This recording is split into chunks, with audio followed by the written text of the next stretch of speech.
Okay, so for I1 exercises, in the velocity case, we're gonna see this almost never in most training contexts, except in very special cases.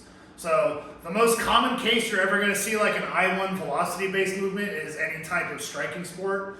So, and generally these sports, that's generally where you're gonna see limbs reach, some of the highest velocities you'll ever see in sport is during a lot of punching, kicking type movements.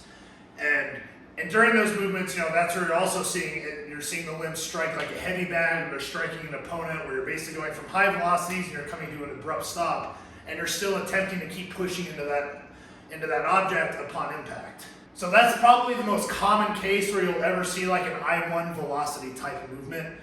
I'm not going to set the pins up here, and I'm not going to put a bar on my back, and I'm not going to jump up into the pins. That's stupid.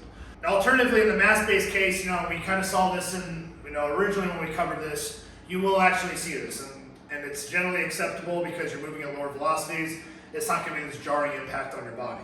So in the mass-based case, you might see this where we're in the bottom of the squat here, and we have relatively heavy weight on the bar, and we're driving up into the pins, and we're pressing against it as hard as we can.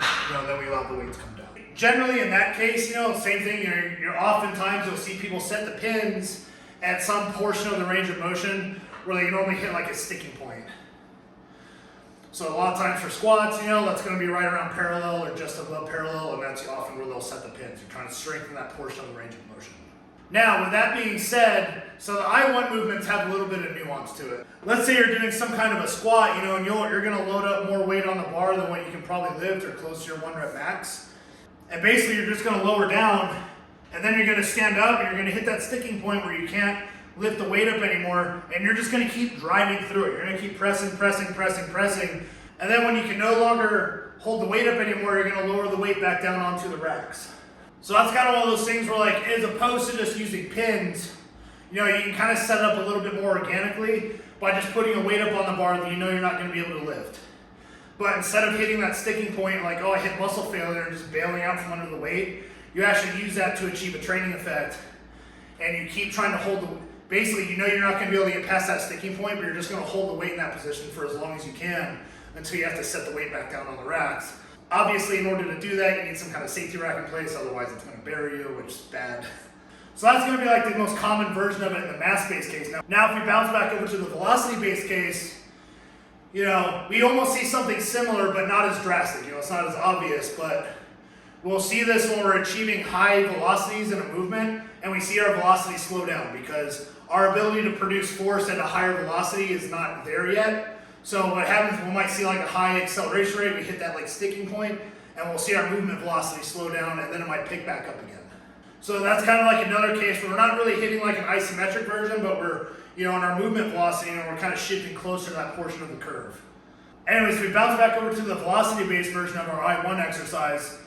Even though we're never going to do like a jump squat, we're never going to do like a high velocity squat where we're coming to like a dead stop against pins or something like that, we can set up kind of like a more organic version of that by using variable resistance. And we can set that up with something like bands. In order to do that, generally what you're going to have to do is you're going to have to set the bands up so there's a very high amount of variability. So the band tension on the bar, or whatever the weight implement you're using, is going to be very low or zero at the initiation of the movement. So that allows you to achieve a high peak velocity very quickly, but then as you go through the movement, the resistance rapidly increases to something that you can't even move. So what happens is you go from a high velocity almost to a near stop in a relatively short space of time. And same thing, you're going to be, once you hit that stopping point, you're going to keep pushing into it until you can't anymore. That can kind of be a way, especially if you do movements and you have that point in your exercises where you see your velocity kind of drop off a little bit because it's your sticking point. Even though you can usually push through it, a way to kind of help train past that is, set up some kind of band so that you're still hitting that failure point, kind of around that same point.